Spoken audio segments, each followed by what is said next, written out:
Olá!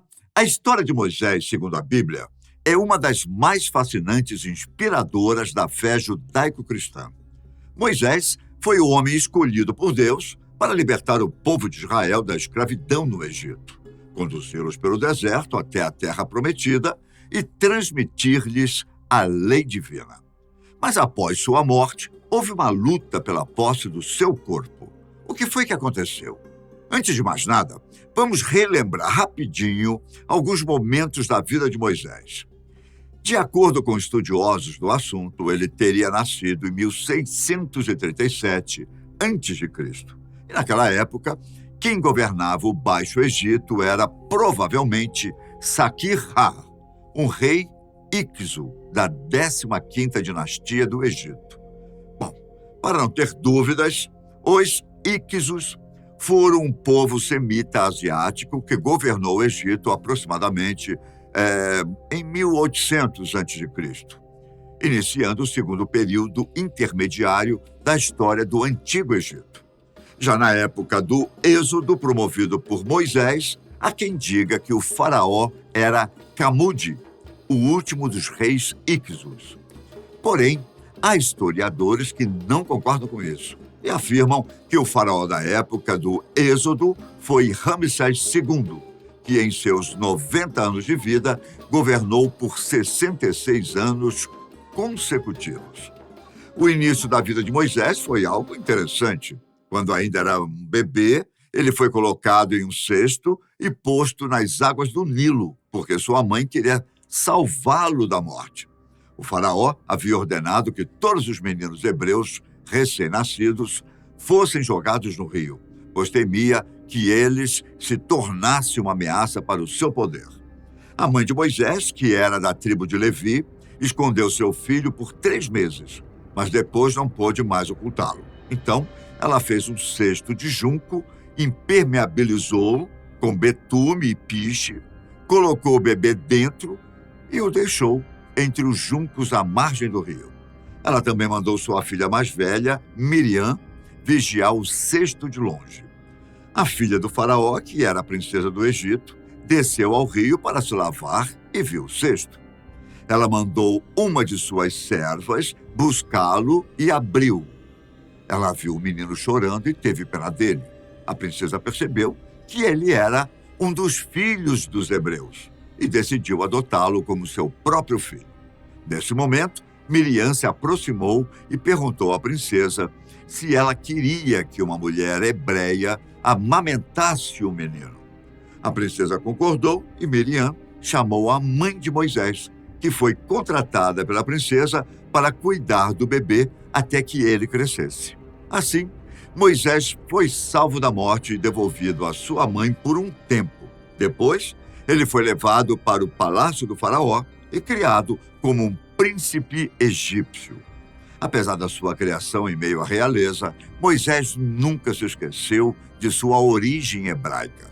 Ele aprendeu toda a ciência e a cultura dos egípcios, mas também se importava com o sofrimento de seu povo. Segundo contado no capítulo 2, versículos 11 a 15 de Êxodo, quando era príncipe, Moisés defendeu um hebreu que estava sendo espancado por um egípcio e acabou tirando a vida do agressor. Como seu ato acabou sendo descoberto por meio da reação do faraó, Moisés fugiu para Midian. De acordo com o arqueólogo norte-americano William G. Dever, especialista em história hebraica e de Israel e Oriente Próximo, Midian se situava no noroeste da Península Arábica, na margem oriental do Golfo de Aqaba, no Mar Vermelho, uma área que só foi povoada intensivamente a partir dos séculos 8 e 7 a.C. Chegando em Midian, Moisés teria ajudado as filhas de um sacerdote local de nome Jetro a dar água ao rebanho que elas cuidavam.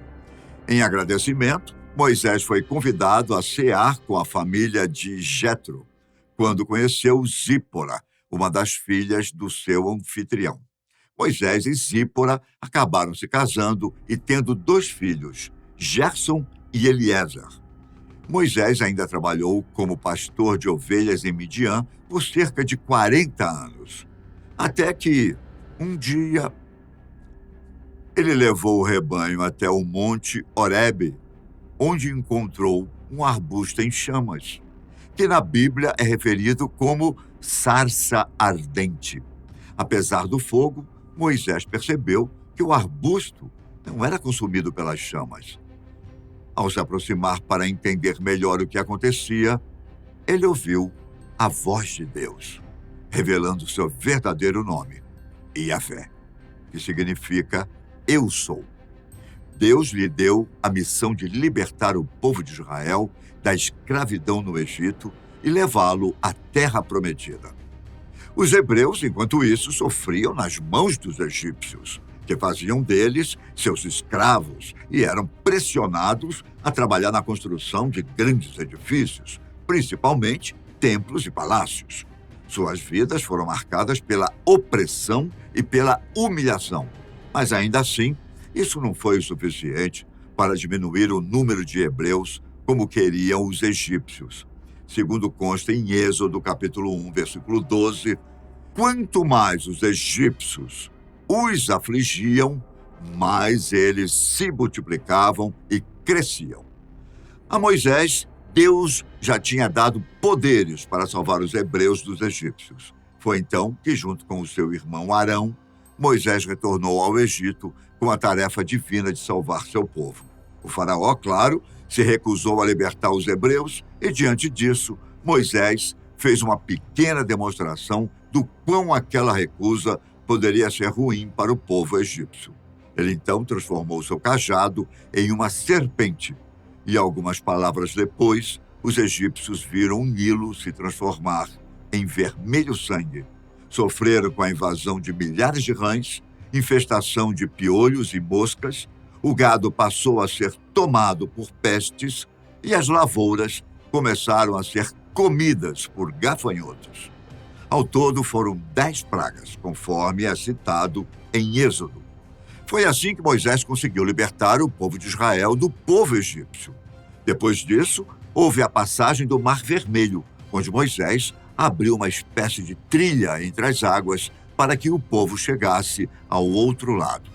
Durante a passagem, segundo a Bíblia, o faraó e seu exército os perseguiram, mas foram afogados pelas águas que se fecharam sobre eles. Moisés guiou o povo pelo deserto, provendo-lhes água, maná e codornizes, ou codornas, que teriam sido enviados dos céus por Deus. Moisés também enfrentou os ataques dos amalequitas e dos amonitas, com a ajuda de Josué e de outros líderes para se livrarem dos atacantes. Como parte de sua missão, Moisés teria que levar os hebreus até o Monte Sinai, onde Deus teria dito para se encontrarem com ele.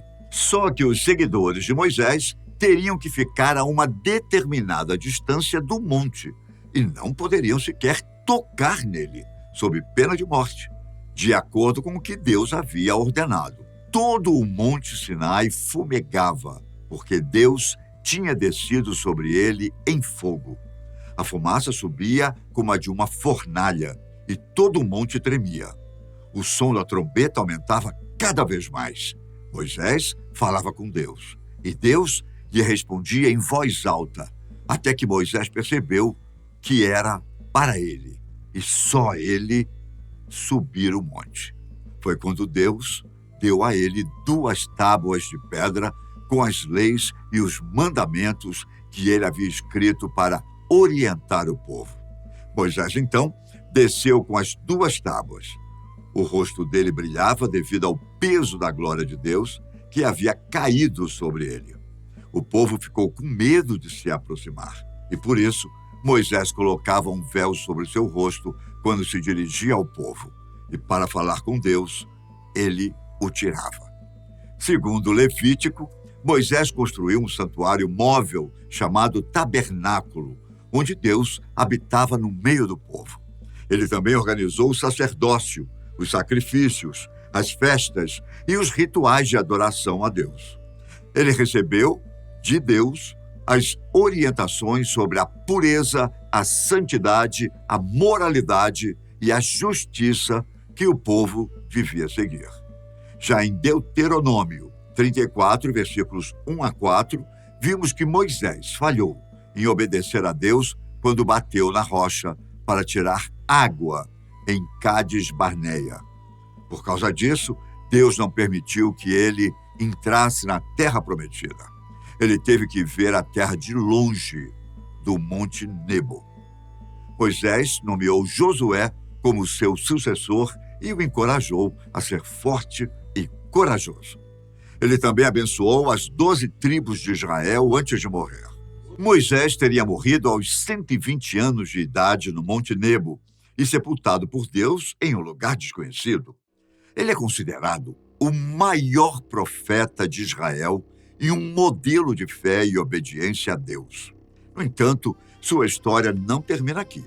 Afinal, uma entidade queria muito o corpo de Moisés: Satanás. Mas por quê? A Bíblia não explica claramente por que Satanás queria o corpo de Moisés, mas existem algumas possíveis interpretações. Uma delas é que Satanás queria impedir que Moisés fosse ressuscitado por Deus, pois ele tinha o poder da morte e se opunha à obra de Deus. Outra é que Satanás queria usar o corpo de Moisés para enganar ou tentar o povo de Israel, fazendo-o adorar o corpo como um ídolo ou um objeto de culto. Uma terceira é que Satanás queria acusar Moisés de seus pecados e impedir que ele entrasse na glória de Deus. Segundo Daniel e o livro das Revelações de João, quem impediu que isso acontecesse foi o arcanjo Miguel, um dos principais anjos de Deus, que entrou em conflito com Satanás e disputou a respeito do corpo de Moisés. Miguel não se atreveu a insultar ou condenar Satanás, mas disse: "O Senhor te repreenda." Ele confiou no poder e na justiça de Deus para resolver a questão. A Bíblia não diz qual foi o resultado dessa disputa, mas sugere que Miguel prevaleceu sobre Satanás, pois em outras passagens bíblicas ele é descrito como um vencedor contra as forças do mal. Que assim seja. Obrigado por assistir e até o nosso próximo encontro. Tchau.